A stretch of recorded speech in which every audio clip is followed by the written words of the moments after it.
Değerli izləyicilər, videonu bəyənib kanala abunə olun ki, hər kəs son xəbərlərdən anında məlumatlansın. Övladlarımın ailə quracağı şəxsləri mən seçəcəm. Bəyənsələri ailə quracaqlar. Xəbər verilir ki, bunu müğənni Xuraman Şuşalı öz aramızda verilişində deyib. Bizim ailədə gedib uşağın kimisə sevmək söhbəti olmayacaq. Ola da bilməz. Mən seçəcəyəm. Onlar da bəyənsə, sevsə ailə quracaqlar deyə sənədçi bildirib.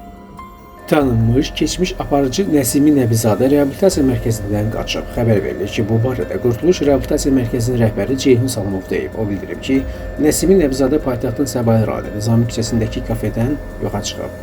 Nəsimi müəllimə hər cür yardım edirdik. Sonuncu dəfə dişlərini düzəltdirmək üçün Sumqayıta həkimə apardım. 2 gün öncə dedi ki, ürəyim sıxılır, gəzmək istəyirəm. Onunla birlikdə Nizami küçəsinə gəldik. Orada restoranda çörək yedik. Sonra çıxıb gəzdik, söhbətləşdik. Axırda gəldik kafeyə, əyləşib çay sifariş verdik.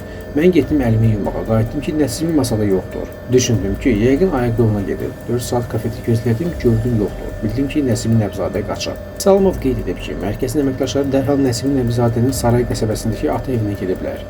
Evə getdik, qardaşı Elnur qapını açdı, dedi ki, evə gəlməyib. Hazırda axtarışlarımız davam edir. Biz yenə də ümidimizi üzmürük, qayıdacağını gözləyirik.